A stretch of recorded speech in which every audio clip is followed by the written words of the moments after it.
കാണുന്നുണ്ട്.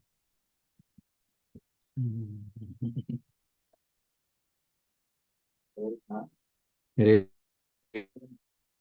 കൃഷ്ണ. എൻ്റെ വിനീതമായ പ്രണാമം. ജയ രാധ മാധവ ജയ കുഞ്ച ബിഹാരി ഗോപിചനവല്ലഭ ജയ ഗിരിവരധാരി ജയ രാധ മാധവ ജയ കുഞ്ച ബിഹാരി യശോദാനന്ദന വ്രജജന രഞ്ജന യശോദാനന്ദന വ്രജജന രഞ്ജന യമുന തീര വനചാരി യമുന തീര വനചാരി ജയ രാധ മാധവ ജയ കുഞ്ച ബിഹാരി ജയ രാധ മാധവ ജയ കുഞ്ച ബിഹാരി. ഹരേ കൃഷ്ണ കൃഷ്ണ കൃഷ്ണ ഹരേ ഹരേ ഹരേ രാമ രാമ രാമ ഹരേ ഹരേ. ഹരേ കൃഷ്ണ കൃഷ്ണ കൃഷ്ണ ഹരേ ഹരേ ഹരേ രാമ രാമ രാമ ഹരേ ഹരേ. ഹരേ കൃഷ്ണ കൃഷ്ണ കൃഷ്ണ ഹരേ ഹരേ ഹരേ രാമ രാമ രാമ ഹരേ ഹരേ. ഓം നമോ ഭഗവതേ വാസുദേവായ. ഓം നമോ ഭഗവതേ വാസുദേവായ. ഓം നമോ ഭഗവതേ വാസുദേവായ. നാരായണം നമസ്കൃത്യം നരം ചൈവ നരോത്തമം ദേവീ സരസ്വതിം വ്യാസം തതോ ജയമുദരേ. നഷ്ടപ്രായേഷു ഭദ്രേഷു നിത്യം ഭാഗവത സേവയ ഭഗവതി ഉത്തമശ്ലോകേ ഭക്തി ഭവതി നൈഷ്ഠികി. മൂകം കരോതി വാചാലം പങ്കും ലംഘയിദേഹിരം കൃപാത്തമം വന്ദേ ശ്രീഗുരു ദീനതാരിണം ശ്രീചൈതന്യമീശ്വരം ശ്രീ പരമാനന്ദ മാധവം. നമുക്ക് ഇന്നത്തെ ശ്ലോകത്തിലേക്ക് കടക്കാം.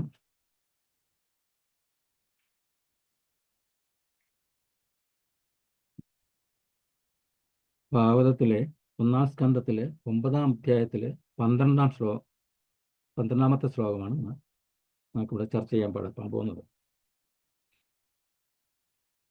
ശ്ലോകം ഞാൻ വായിക്കാം. അഹോ കഷ്ടമഹോ അന്യായം വിദ്ധയം ധർമ്മനന്ദന ജീവിതം നാർഹത ഇഷ്ടം വിപ്രധർമാച്യുതാശ്രയ.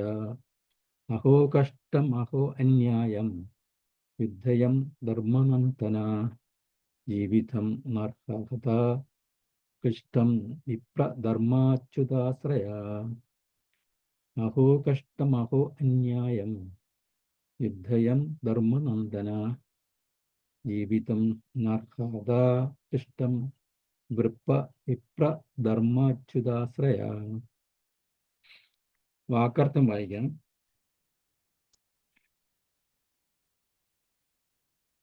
അഹോ വിലപിക്കുന്നു, കഷ്ടം എന്ത് ഭയാനകമായ ദുരിതങ്ങളാണ്. അഹോ ഓ അന്യായം എന്ത് ഘോരമായ അനീതിയാണ്. യത് തന്നിമിത്തം യുയം ശ്രേഷ്ഠ ആത്മാക്കളായ നിങ്ങളെല്ലാവരും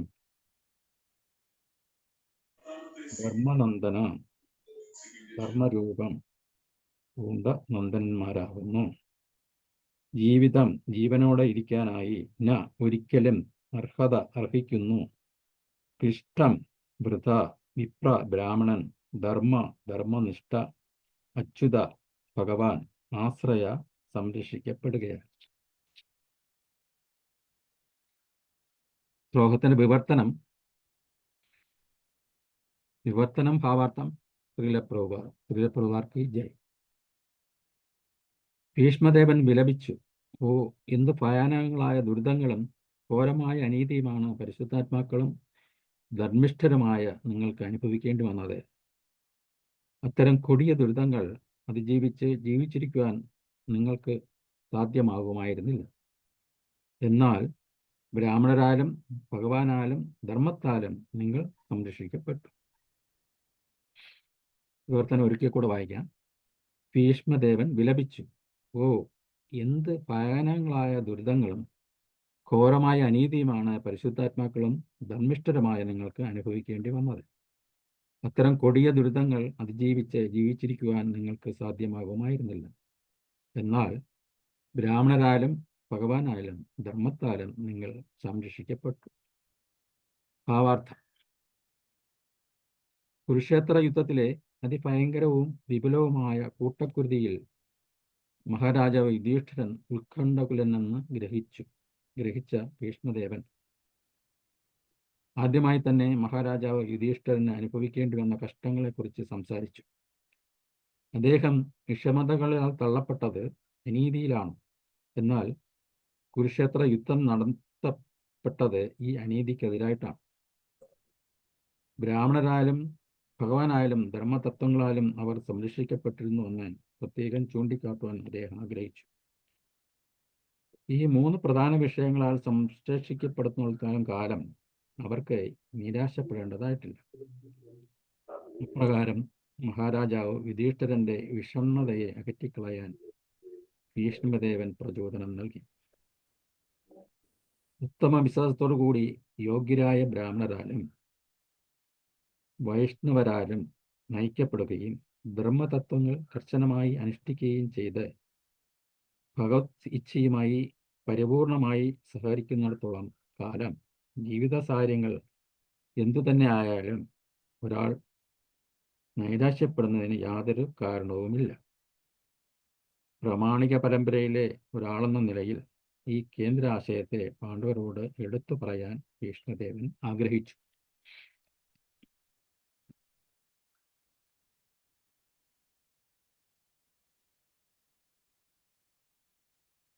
ഓമജ്ഞാനതിമിരന്ധസ്യ ജ്ഞാനാഞ്ജലശലാകയാ ചക്ഷുരുന്മീലിതം യേന തസ്മൈ ശ്രീ ഗുരുവേ നമഃ. ഹേ കൃഷ്ണ കരുണാസിന്ധോ ദീനബന്ധോ ജഗത്പദേ ഗോപേശ ഗോപികാകാന്ത രാധാകാന്ത നമസ്തുതേ. തപ്തകാഞ്ചന ഗൗരാംഗീ രാധേ വൃന്ദാവനീശ്വരി വൃഷഭാനുസുതേ ദേവി പ്രണമാമി ഹരിപ്രിയേ. വാഞ്ചാതൽപദരുനിച്ഛ കൃപാസിന്ധുഭ്യ ഏവ ച പതിതാനാം പാവനേഭ്യോ വൈഷ്ണവേഭ്യോ നമോ നമഃ. നമോ വിഷ്ണുപദായ കൃഷ്ണപൃഷ്ഠായ ഭൂതലേ ശ്രീമതേ ഭക്തിവേദാന്ത സ്വാമിനിധി നാമിനി. നമസ്തേ സരസ്വതദേവേ ഗൗരവാണി പ്രചാരിണേ നിർവിശേഷ ശൂന്യവാദി പാശ്ചാത്യദേശതാരിണേ. ജയ ശ്രീകൃഷ്ണ ചൈതന്യ പ്രഭു നിത്യാനന്ദ ശ്രീ അദ്വൈത ഗദാധര ശ്രീവാസാദി ഗൗരഭക്തവൃന്ദ. ഹരേ കൃഷ്ണ കൃഷ്ണ കൃഷ്ണ ഹരേ ഹരേ ഹരേ രാമ രാമ രാമ ഹരേ ഹരേ. ഹരേ കൃഷ്ണ കൃഷ്ണ കൃഷ്ണ ഹരേ ഹരേ ഹരേ രാമ രാമ രാമ ഹരേ ഹരേ. നമോ വിഷ്ണുപദായ കൃഷ്ണപൃഷ്ഠായ ഭൂതലേ ശ്രീമതേ സംഘർഷന്ദ സതികാരിദിനാമിനി. നമോ പ്രഭാരക പ്രേമമൂർത്തി കുപാത്മനെ ഗൗരദേശം ഉത്തമ ഭക്തിവർഷമേ.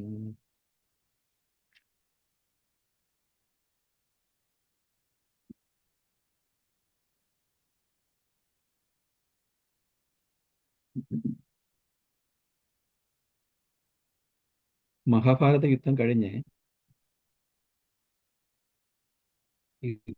യുധിഷ്ഠിര മഹാരാജാവ് ചക്രവർത്തിയായി സ്ഥാനം ഏറ്റെടുത്തു കഴിഞ്ഞതിന് ശേഷം അദ്ദേഹം വളരെയധികം ദുഃഖിതനായിരുന്നു.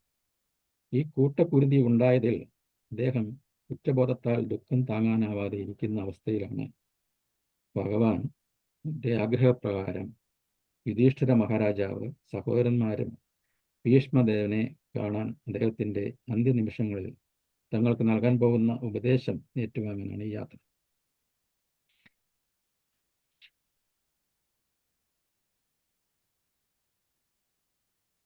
എന്തുമാത്രം കഷ്ടനഷ്ടങ്ങൾ അനുഭവിച്ചതിന് ശേഷമാണ് പാണ്ഡവർക്ക് രാജ്യം ലഭിച്ചത്.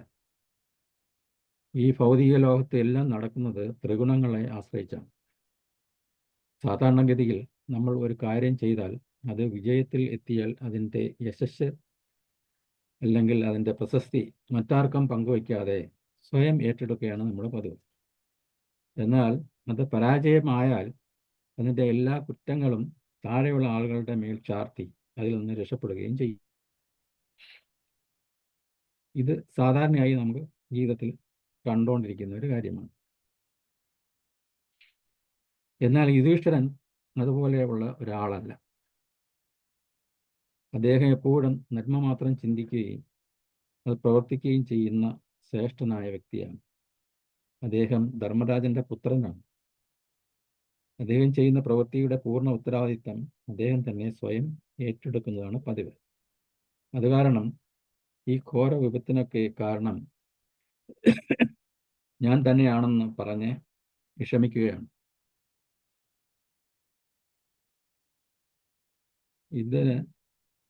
ഇതിനെ പറ്റിയുള്ളൊരു ശ്ലോകം ഭഗവത്ഗീതയിലുണ്ട്. ഭഗവത്ഗീതയിൽ 3-ാം അധ്യായത്തിൽ 27-ാം ശ്ലോകത്തിൽ ഇതിനെക്കുറിച്ച് പറയുകയാണ്. ഭഗവാൻ തന്നെ പറയുകയാണ്, പ്രകൃതേ ക്രിയാമാണിനി ഗുണൈ കർമാണി സർവശ അഹങ്കാര വിമൂഢാത്മാ കർത്താഹമിതി മന്യതേ. പ്രകൃതേ ക്രിയാമാണിനി ഗുണൈ കർമാണി സർവശ അഹങ്കാര വിമൂഢാത്മാ കർത്താഹമിതി മന്യതേ. മിഥ്യ അഹങ്കാരത്തിന്റെ പ്രഭാവത്താൽ മോഹിതനായ ജീവാത്മാവ് താനാണ് കർമ്മങ്ങൾ ചെയ്യുന്നതെന്ന് ചിന്തിക്കുന്നു. വാസ്തവത്തിൽ പ്രകൃതിയാണ് അവ നിർവഹിക്കുന്നത്. ഈ ശ്ലോകത്തിൽ പറയുന്ന വിഷയം അനുസരിച്ച് യുധിഷ്ഠിര മഹാരാജാവിൻ്റെ ദുഃഖത്തിന് ഒരു കാര്യവുമില്ല.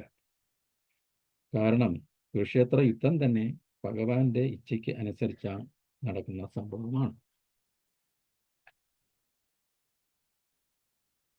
പക്ഷെ അതേപടി ഉൾക്കൊള്ളാൻ യുധിഷ്ഠിര മഹാരാജാവിന് സാധിക്കുന്നില്ല എന്നുള്ളതാണ് അദ്ദേഹത്തിൻ്റെ ദുഃഖത്തിന് കാരണം. ഈ ദുഃഖം മാറ്റുവാൻ ഭഗവാന്റെ ഒരു ശുദ്ധഭക്തനെ തന്നെ ഭഗവാൻ തിരഞ്ഞെടുക്കുന്നു. അതാണ് ഭീഷ്മദേവൻ. ഭീഷ്മദേവന്റെ ഉപദേശങ്ങൾ ധർമ്മപുത്രരുടെ വിഷമം മാറ്റി സമാധാനം നൽകുമെന്ന് ഭഗവാൻ കരുതും. അപ്പോൾ ഭീഷ്മദേവൻ ഇപ്പോൾ ശരശയ്യയിലാണ് കിടക്കുന്നത്. ഭീഷ്മർക്ക് അദ്ദേഹത്തിന് എപ്പോഴും വേണമെങ്കിലും മരണസമയത്ത് ആ സമയം എപ്പോഴായിരിക്കണമെന്ന് സ്വയം തീരുമാനിക്കാനുള്ള ഒരു വരം അദ്ദേഹത്തിന് ലഭിച്ചിട്ടുണ്ട്. അതുകൊണ്ട് അന്ത്യവേളയിൽ അദ്ദേഹം ശരശയ്യയിൽ കിടക്കുകയാണെങ്കിലും അദ്ദേഹത്തിനെ സന്ദർശിക്കാനായിട്ട് ഒരുപാട് ശ്രേഷ്ഠ വ്യക്തികൾ വന്നുകൊണ്ടിരിക്കുകയാണ്. അതുപോലെ തന്നെ പാണ്ഡവരും അദ്ദേഹത്തിനെ കാണാൻ ചെല്ലുമെന്ന് അദ്ദേഹത്തിന് നന്നായിട്ട് അറിയാം. അതുകൊണ്ട് അദ്ദേഹം ഇവരെയെല്ലാം പ്രതീക്ഷിച്ചുകൊണ്ട് തൻ്റെ സമയം നീക്കിക്കൊണ്ടിരിക്കുകയാണ്. അന്ത്യവേളയിൽ പാണ്ഡവരെ വളരെ സന്തോഷകരമായ ഒരു അവസ്ഥയിൽ ദർശിക്കുന്നത് കൊണ്ട് ഭീഷ്മദേവനും അതീവ സന്തോഷവനാകും. യുധിഷ്ഠിര രാജാവ് ഒരു ചക്രവർത്തിയുടെ ഗാംഭീര്യത്തോടെ ശ്രീകൃഷ്ണ ഭഗവാനോടൊപ്പം ഘോഷയാത്രയായി ആഗതനായി. ആരൊക്കെയാണ് ഭീഷ്മദേവൻ അദ്ദേഹത്തിന്റെ അന്ത്യവേളയിൽ അദ്ദേഹത്തെ സന്ദർശിക്കാനെത്തിയത്? പർവ്വതമുനി. അദ്ദേഹം നാരദമുനിയുടെ സ്വന്തം സഹചാരിയായിരുന്നു. യാതൊരു ഭൗതിക വാഹനങ്ങളുടെയും സഹായമില്ലാതെ ആകാശത്ത് സഞ്ചരിക്കാൻ കഴിവുള്ള ആയാൽ പർവ്വതമുനിയും നാരദമുനിയെയും ഗന്ധർവരെന്ന് വിളിക്കപ്പെടുന്നു. നാരദമുനി പൂർവജന്മത്തിൽ ഒരു ദാസീപുത്രനായിരുന്ന നാരദൻ ശുദ്ധഭക്തന്മാരുടെ സത്സംഗർഭം മൂലം അദ്ദേഹം ഭക്തിയുത സേവനത്തിൽ പ്രബുദ്ധനായി അടുത്ത ജന്മത്തിൽ മറ്റാരോടും തുലനം ചെയ്യാൻ ആവാത്ത നിലയിൽ പരിപൂർണ വ്യക്തിയുമായി തീർന്നു.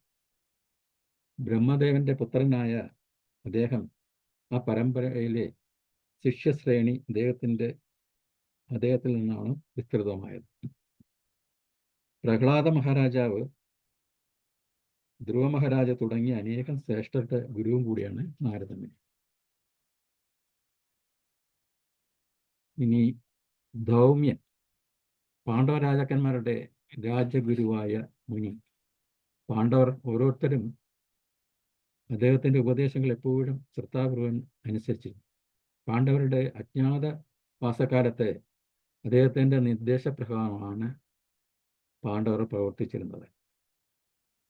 ബാദരായണൻ അല്ലെങ്കിൽ വ്യാസദേവൻ, മഹാമുനി പരാശരന് സത്യവതിയിലുണ്ടായ പുത്രനാണ് അദ്ദേഹം. നാരായണന്റെ പ്രബലമായ അവതാരമാകുന്നു വ്യാസദേവൻ. അദ്ദേഹം മഹാഭാരതമെന്ന മഹാകാവ്യത്തിന്റെ രചയിതാവാണ്. അതീന്ദ്രിയമായ സാഹിത്യമായ ഭാഗവതത്തിന്റെയും രചയിതാവാണ്. ബൃഹദ്ദർശൻ പലപ്പോഴും മഹാരാജാവ് യുധിഷ്ഠിരനെ സന്ദർശിക്കുന്ന പൂജ്യമുനി. ഭരദ്വാജൻ മഹാശക്തനും പ്രബലനുമായ മുനി. പരശുരാമൻ രേണുകാസുതൻ. ജമദഗ്നി മഹർഷിയുടെയും ശ്രീമതി രേണുകയുടെയും പുത്രനാണ്. ഭഗവാന്റെ ശക്തിമത്തായ അവതാരങ്ങളിൽ ഒന്നാണ് അദ്ദേഹം. ക്ഷത്രിയ വംശത്തെ മുഴുവൻ അദ്ദേഹം 21 പ്രാവശ്യം ഉന്മൂലനം ചെയ്യുകയുണ്ടായി. ക്ഷത്രിയ രക്തത്താൽ അദ്ദേഹം തൻ്റെ പൂർവ്വ പിതാമഹന്മാരെ പ്രീതിപ്പെടുത്തി. അടുത്തയാള് വസിഷ്ഠൻ, ബ്രാഹ്മണരിലെ വിശ്രുത മുനിശ്രേഷ്ഠ, ബ്രഹ്മർഷി വസിഷ്ഠൻ എന്ന് അറിയപ്പെടുന്നു. തുടങ്ങിയ പല പ്രമുഖരും ഋഷിമാരും അദ്ദേഹത്തെ കാണാൻ എത്തിയിരുന്നു. സുഖദേവ ഗോസ്വാമിയെ പോലുള്ള മറ്റനേകം വിശുദ്ധാത്മാക്കളും കശ്യപനും അംഗീരസനും മറ്റുള്ളവരും അവരുടെ ശിഷ്യരുമൊത്ത് അവിടെ ആഗതരായി. മരണാസന്നനായ പിതാമഹന്റെ സമീപം സ്നേഹാധിക്യത്തോടെ പാണ്ഡുപുത്രന്മാർ മൗനമായി ഉപവിഷ്ടരായി. ഇത് കണ്ട് ഭീഷ്മർ വികാരാധീനമായി. അവരെ അനുമോദിച്ചു. ആനന്ദത്താലും കാരുണ്യത്താലും അദ്ദേഹത്തിന്റെ നയനങ്ങളിൽ നിന്ന് ആനന്ദാശ്രുക്കൾ നിറഞ്ഞു. കുന്തിദേവിയുടെയും അവരുടെ പുത്രന്മാരുടെയും നിരന്തരം ഒന്നിനു പിറകെ മറ്റൊന്ന എന്ന ക്രമത്തിൽ ദീർഘകാലം വിപത്തുകളിൽ അകപ്പെടുകയുണ്ടായി. രാജ്യം ഹേതുവായി ദുര്യോധന കൂട്ടരും ധർമ്മിഷ്ഠരുടെ അറിവോടെ തന്നെ അവരെ അപകടപ്പെടുത്തിക്കൊണ്ടിരുന്നു. എല്ലാ ചതിയിലും ശകുനിയുടെ ദുഷ്ടബുദ്ധിയും പ്രവർത്തിക്കുന്നു. പക്ഷേ ഒരേ അപകടത്തിൽ നിന്നും ഭഗവാന്റെ കാരുണ്യം ഒന്നുകൊണ്ട് മാത്രം അവർ രക്ഷപ്പെട്ടുകൊണ്ടിരുന്നു. ഒരിക്കൽ ദുര്യോധൻ വിഭവസമർത്ഥമായ ഒരു സദ്യ ഒരുക്കി. എന്നിട്ട് പാണ്ഡവരെ ക്ഷണിച്ചു. ഭീമന് ഭക്ഷണത്തോട് ഒരല്പം ആസക്തി കൂടുതൽ ഉണ്ടെന്നറിയാമായിരുന്ന ദുര്യോധനനും കൂട്ടരും ഭീമന്റെ ഭക്ഷണത്തിൽ നല്ല തോതിൽ വിഷം കലർത്തി. ഭീമൻ അത് മുഴുവൻ കഴിച്ചു. എന്നിട്ട് എല്ലാവരും കൂടി സമീപത്തുള്ള ഒരു നദിയിൽ കുളിക്കാൻ പോയി. വൈകുന്നേരം വരെ നദിയിൽ ആർത്തുല്ലസിച്ച് എല്ലാവരും ക്ഷീണിതരായി. കുമാരന്മാരെല്ലാവരും വീട്ടിലേക്ക് മടങ്ങി. അമിതമായ തോതിൽ വിഷം ഒളിച്ചെന്ന ഭീമൻ മാത്രം വിഷത്തിന്റെ ശക്തിയിൽ മയങ്ങിപ്പോയി. ഈ അവസരം കാത്തിരുന്ന ദുര്യോധനനും ദുശാസനും കൂടി ഭീമനെ ബലമുള്ള കയറുകളാൽ കൈയും കാലും ബന്ധിച്ച് നദിയിലേക്ക് വീണ്ടും ഇട്ടു. നദിയിലെ ചുഴിയിൽപ്പെട്ട് നദിയുടെ അടിത്തട്ടിലേക്ക് എത്തിയപ്പോൾ നദിയിലുണ്ടായിരുന്ന നാഗങ്ങൾ മനുഷ്യ ശരീരം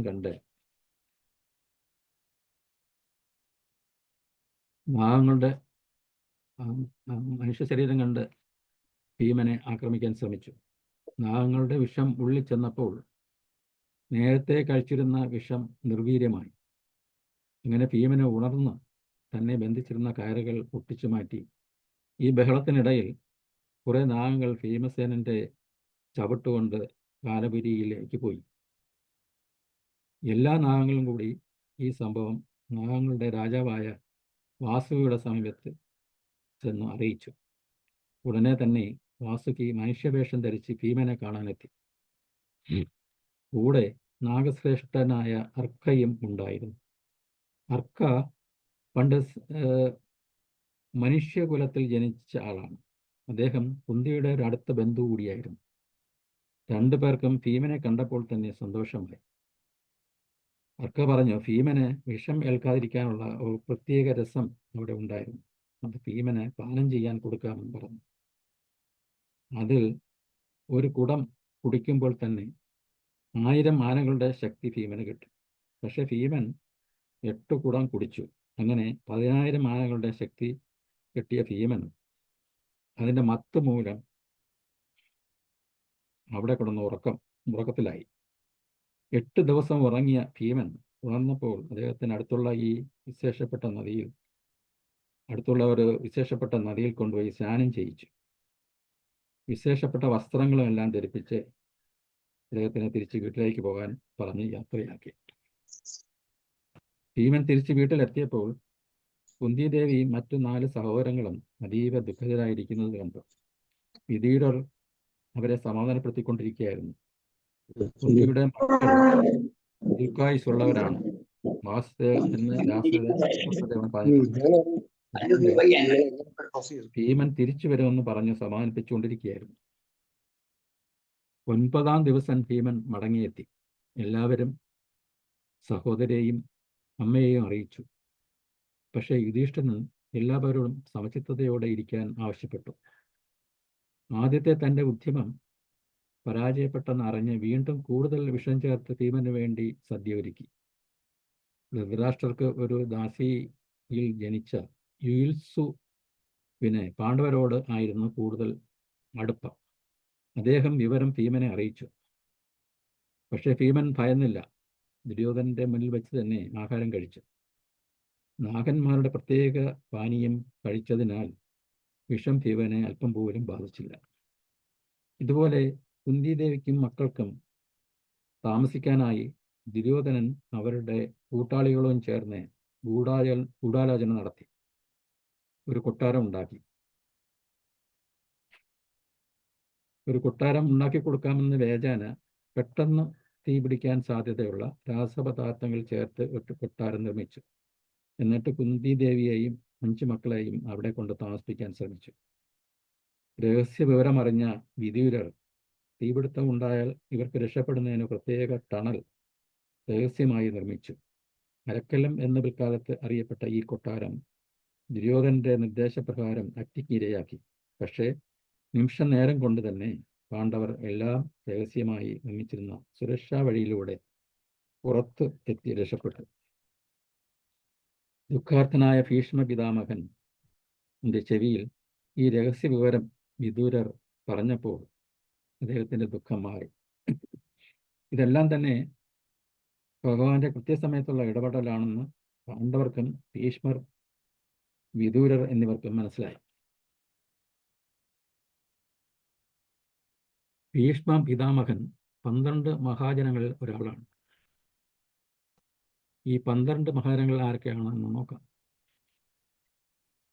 12 മഹാജനങ്ങളിൽ 1 ബ്രഹ്മാവ്, 2 കപിലൻ, 3 കുമാരന്മാർ, 4 നാരദമുനി, 5 ശിവഭഗവാൻ, 6 ബലി മഹാരാജ്, 7 ജനക മഹാരാജാവ്, 8 സ്വയംഭൂ മനു, 9 പ്രഹ്ലാദ് രാജാവ്, 10 ഭീഷ്മൻ, 11 സുഖദേവ് ഗോസ്വാമി, 12 യമദേവൻ. ഇത്രയും പേരാണ് മഹാജന്മാർക്കൊപ്പം. ഭീഷ്മ മഹാജന് ശാന്തനു മഹാരാജാവിൻ്റെയും ഗംഗാദേവിയുടെയും മകനായ ഭീഷ്മ ദേവൻ തൻ്റെ ജീവിതത്തിൽ ആകെയും അത്രയും ചെയ്തു. ഹരേ കൃഷ്ണ. ഹരേ കൃഷ്ണ. ഒന്നുകൂടെ പറയാമോ പേര്? പറയാം. 12 മഹാജനങ്ങള്. 1 ബ്രഹ്മാവ്, കപിലൻ, സനന്ദകുമാരന്മാർ, നാരദമുനി, ശിവ, ബലി മഹാരാജ്, ജനക മഹാരാജ്, സ്വയംഭൂ മനു, പ്രഹ്ലാദ രാജാവ്, ഭീഷ്മർ, സുഖദേവ ഗോസ്വാമി, യമദേവൻ.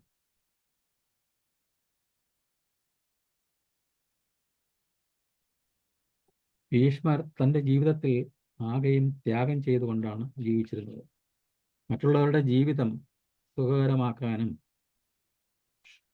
സുരക്ഷിതമാക്കാനുമാണ് അദ്ദേഹം എപ്പോഴും ശ്രമിച്ചുകൊണ്ടിരുന്നത്. അദ്ദേഹത്തിന് സ്വന്തമായി ഒന്നുമില്ലായിരുന്നു. സ്വന്തമായി സ്വത്തൊന്നുമില്ല, കൊട്ടാരമില്ല, മക്കളില്ല, ഭാര്യയില്ല. എപ്പോഴും ഹസ്തിനപുരത്തിൻ്റെ രാജാവിൻ്റെ ഒരു വിശ്വസ്തനായ സേവകൻ മാത്രമായിരുന്നു അദ്ദേഹം. എപ്പോഴും ഭഗവാൻ ശ്രീകൃഷ്ണന്റെ മാത്രം ശരണം പ്രാപിക്കുകയും ചെയ്തിരുന്നു.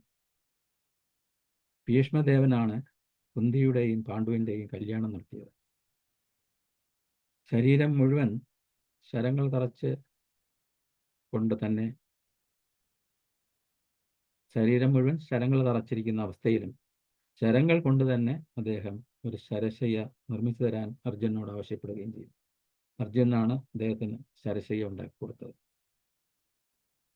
തൻ്റെ ശരീരം വെടിയാനുള്ള നല്ല സമയം നോക്കി അദ്ദേഹം കാത്തുകിടക്കുകയാണ്.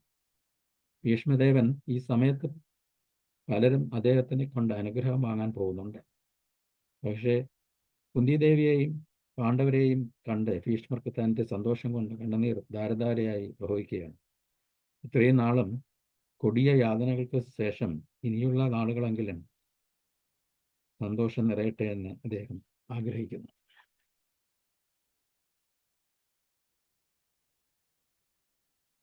ധർമ്മപുത്രർക്കും അവരുടെ കുടുംബത്തിനും എന്തുമാത്രം കഷ്ടം ഉണ്ടായി. ഇതെല്ലാം തന്നെ വളരെ ഒരു നീതികേടായി പോയി. പക്ഷേ ഇതൊന്നും തന്നെ ധർമ്മദേവന്റെ പുത്രനായ യുധിഷ്ഠിരന്റെ കുറ്റം കൊണ്ടല്ല. അതിൽ യുധിഷ്ഠിരനൊരു പങ്കുമില്ല എന്നാണ് ഭീഷ്മദേവൻ പറയുന്നത്. ഇതെല്ലാം ധർമ്മം പുനഃസ്ഥാപിക്കുന്നതിന് ആവശ്യമായ കാര്യമായിരുന്നു. ഇതെല്ലാം പരമദിവ്യോത്തയ പുരുഷന്റെ കൃത്യനിർവഹണത്തിന്റെ ഭാഗമായിരുന്നു. ആയതിനാൽ അതിനെക്കുറിച്ച് യുധിഷ്ഠിരൻ വിഷമിക്കേണ്ടതില്ല എന്നാണ് ധർമ്മനന്ദന എന്ന് യുധിഷ്ഠിരനെ വിളിച്ചുകൊണ്ട് ഭീഷ്മ പിതാമഹൻ പറയുന്നത്. അധർമ്മത്തെ അടിച്ചമർത്തി ധർമ്മത്തെ പരിപാലിക്കുന്നത് ഭഗവാന്റെ കാരുണ്യമാണ്. ഭീഷ്മദേവനോ യുധിഷ്ഠിര മഹാരാജാവോ അല്ല ഇതിനെല്ലാം കാരണക്കാരൻ. അദ്ദേഹം ഒരു നിമിത്തം മാത്രമാണ്. ഇത്തരത്തിൽ അനിഷ്ട സംഭവങ്ങൾ സംഭവിക്കുന്നതിൽ യുധിഷ്ഠിരന് ഒരു പങ്കുമില്ല. ആയതിനാൽ ഒരു വിധത്തിലുള്ള കുറ്റബോധത്തിനും ഒരു സ്ഥാനവുമില്ല എന്ന് ഭീഷ്മദേവൻ ഉറപ്പിച്ചു പറഞ്ഞതിനാൽ ധർമ്മപുത്രർക്ക് നല്ല ഒരു സമാധാനം കിട്ടി. 14-ാമത്തെ ശ്ലോകത്തിൽ ഭീഷ്മദേവൻ പറയുന്നു, എൻ്റെ അഭിപ്രായത്തിൽ ഇവയെല്ലാം സംഭവിക്കുന്നത് അനിവാര്യമായ കാലം നിമിത്തമാകുന്നു. ഗ്രഹങ്ങളെ കാറ്റ് വഹിച്ചു കൊണ്ടുപോകുന്നത് പോലെ കാലത്തിൻ്റെ നിയന്ത്രണത്തിന് വിധേയമായി ഓരോ ഗ്രഹത്തിലെയും സകലമാന പേരെയും നയിക്കപ്പെടുന്നു.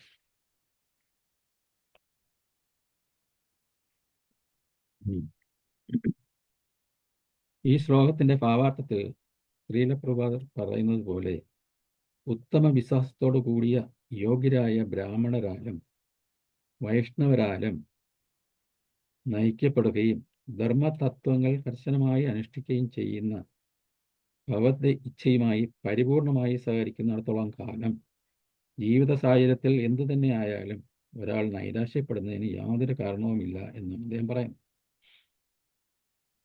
പ്രാമാണിക പരമ്പരയിലെ ഒരാളെന്ന നിലയിൽ ഈ ശ്ലോക കേന്ദ്ര ആശയത്തെ പാണ്ഡവരോട് എടുത്തു പറയാൻ ഭീഷ്മദേവൻ ആഗ്രഹിച്ചു. ഈ അധ്യായത്തിൽ തന്നെ 17-ാം ശ്ലോകത്തിൽ ഭീഷ്മദേവൻ ഇങ്ങനെ ഉപദേശിക്കുന്നു. ഹേ ഭാരതവംശ ശ്രേഷ്ഠ, ഈ സംഭവിച്ചതൊക്കെ ഭഗവാന്റെ പദ്ധതികൾക്കനുസരിച്ചാണെന്നും ഞാൻ മനസ്സിലാക്കുന്നു. ഭാവനാതീതമായ ഭഗവാന്റെ ഈ പദ്ധതികൾ മാനിച്ച് അങ്ങ് അവയെ പിന്തുടരണം. ഇപ്പോൾ അങ്ങാണ് ഭഗവാനാൽ നിയമിതനായ ഭരണാധികാരി. എൻ്റെ പ്രിയ രാജാവേ, നിരാലംബരായ പ്രജകളെ അങ്ങ് ശ്രദ്ധാപൂർവം പരിരക്ഷിക്കണം. ഈ രീതിയിലുള്ള ഭീഷ്മ ഉപദേശങ്ങൾ തുടർന്നുകൊണ്ടിരുന്നു. അതെല്ലാം ഇനി വരുന്ന ശ്ലോകങ്ങൾ കേൾക്കാവുന്നതാണ്. ഹരേ കൃഷ്ണ. ഈ ശ്ലോകത്തിനെ കുറിച്ച് ഞാൻ മനസ്സിലാക്കിയതും അത്തോളം കാര്യങ്ങളാണ് ഇപ്പോൾ ഇവിടെ അവതരിപ്പിച്ചത്. ഇതിലെന്തെങ്കിലും കൂട്ടിച്ചേർക്കാനുണ്ടെങ്കിൽ തീർച്ചയായിട്ടും അത് ദയവായി സ്വാഗതം ചെയ്യുന്നു. ഹരേ കൃഷ്ണ. ഹരേ കൃഷ്ണ പ്രഭു. താങ്ക് യു പ്രഭു. Hare Krishna. Hare Krishna.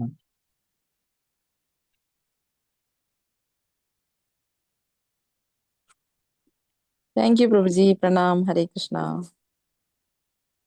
Thank you, Prabhu. Hare Krishna. Krishna Prabhu Pranam. Hare Krishna. Hare Krishna. Thank you, Prabhu. Pranam, Prabhu. Hare Krishna. Thank you. Hare Krishna, pranam Prabhu. Hare Krishna.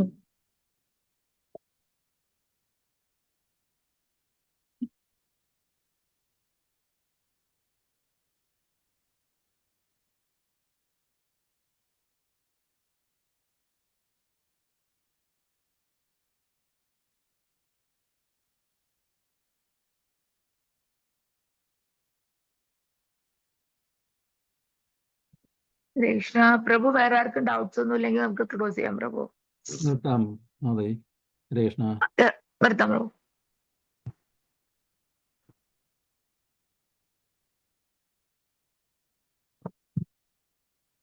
പ്രഭു നിർത്താം പ്രഭു നിർത്താം.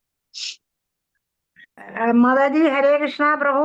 പിന്നെ ഈ മഹാരഥന്മാർ എന്ന് പറയുന്നത് എന്താണ് പ്രഭു? മഹാരഥന്മാർ അവർ വളരെയധികം ഭക്തിയിൽ വളരെയധികം ഉന്നതിയിലായ അവർക്ക് ആവിഷ്കാരം ആത്മാവിഷ്കാരം 12 മഹാരഥന്മാർ. കൂടാതെ തന്നെ അത് അവർക്ക് ഭഗവാന്റെ ചെയ്തികളെ കുറിച്ച് ഏതാണ്ടൊക്കെ ഒരു വിവരമുള്ളവരാണ്. ഓ ശരി. അദ്ദേഹത്തിന്റെ പ്ലാനും പദ്ധതിയും എല്ലാം ആ വളരെ കൃത്യമായിട്ടല്ലെങ്കിൽ പോലും അവർക്ക് ഏതാണ്ടൊരു അറിവ് കിട്ടുന്ന ആൾക്കാരാണ്. അവർക്ക് മനസ്സിലാക്കാൻ പറ്റുന്ന ആൾക്കാരാണ് ഈ മഹാരഥന്മാർ. മഹാരാജന്മാർ പറയുന്നത്. പക്ഷെ ഇതിനെ കൂടുതൽ എനിക്ക് ഒന്നും റെഫർ ചെയ്യാൻ പറ്റിയില്ല. അല്ല ഇവരെ മാത്രം ഇങ്ങനെ അത് മഹാജനങ്ങൾ എന്ന് പറയുന്നത് എന്താണെന്നുള്ളത് അതുകൊണ്ടാണ് അത്രയും ശ്രേഷ്ഠരായ വ്യക്തികളാണ് അവർ. അല്ല പരമദിവ്യോത്തമ പുരുഷനാണ് ഭഗവാൻ അറിയാമായിരിക്കും. അത് അറിയാം. മഹാത്മകളും അദ്ദേഹത്തിന്റെ പ്ലാനും പദ്ധതികളും എല്ലാം അവർക്ക് അറിയാമായിരിക്കും. അതായിരിക്കും എല്ലാം. അതുകൊണ്ട് അതൊരു സംശയമായിട്ട് ഇങ്ങനെ ഭഗവാൻ ശ്രീകൃഷ്ണന് മാത്രം ശരണം പ്രാപിക്കുന്ന വ്യക്തികളാണ്. ഹരേ കൃഷ്ണ. അവർക്ക് അത്രയും കൂടുതൽ ആത്മാവിഷ്കാരം നേടിയിട്ടുള്ള ആൾക്കാരാണ്. ഓ ശരി ശരി. എന്നാണ് ശരി എന്റെ പ്രഭു. അറിവ്. ഹരേ കൂടുതൽ കൃഷ്ണ. കാര്യങ്ങൾ അതിൽ നിന്ന് മനസ്സിലാക്കാനുണ്ട്. അത് ഇനിയിപ്പം വരട്ടെ. ഹരേ കൃഷ്ണ. മതി അത്രയും. ഹരേ കൃഷ്ണ. മതി. ശരി. ഹരേ കൃഷ്ണ പ്രഭു. ആ പ്രേര ഒന്നുകൂടെ ഒന്ന് പറഞ്ഞു തരാമോ? ഞാൻ എഴുതിയപ്പോ എനിക്കും കിട്ടിയില്ലല്ല. ഹരേ കൃഷ്ണ. പറയാം. ഒന്ന് ബ്രഹ്മാവ്. കേൾക്കാമല്ലോ മാതായി?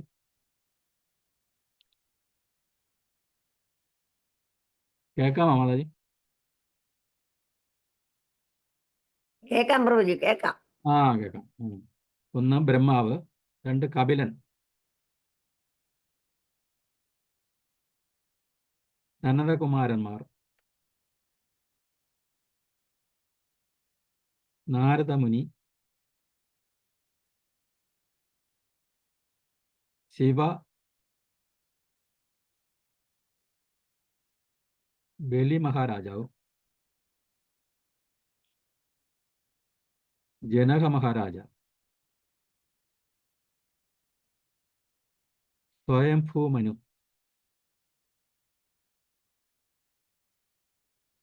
പ്രഹ്ലാദ രാജാവ്,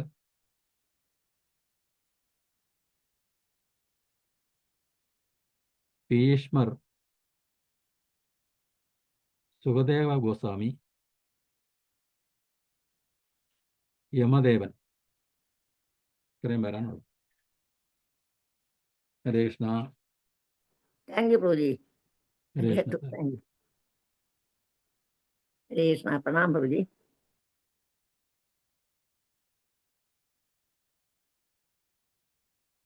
ഹരേ കൃഷ്ണ.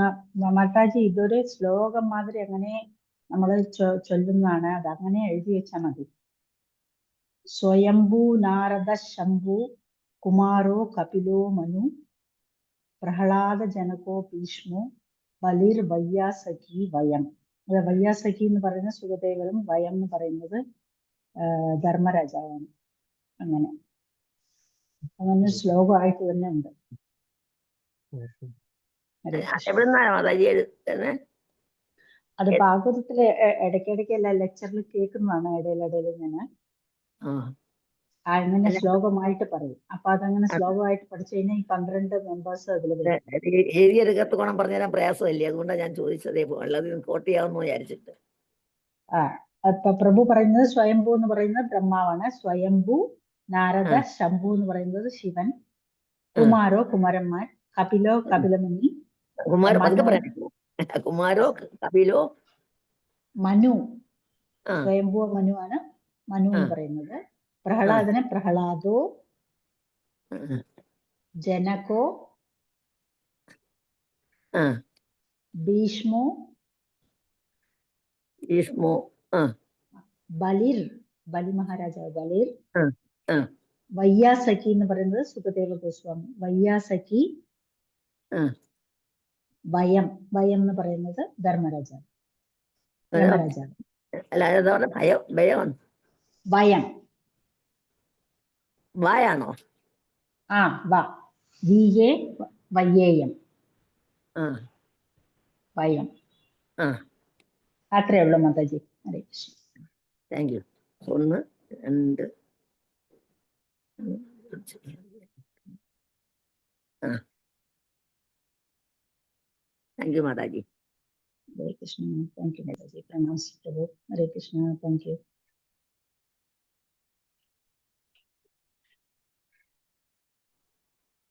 താങ്ക് യു മാജി. താങ്ക് യു പ്രഭു. Hare Krishna. Hare thank Krishna. You thank you. നല്ല ക്ലാസ്. നന്ദി പ്രഭുജി. ഹരേ കൃഷ്ണ ഹരേ കൃഷ്ണ. ഹരേ കൃഷ്ണ. ഹരേ കൃഷ്ണ. ക്ലോസ് ചെയ്യാമോ പ്രഭു? ആ മാതാജി ക്ലോസ് ചെയ്യാം. ഓ ശരി ശരി. താങ്ക് യു പ്രഭു. ഹരേ കൃഷ്ണ.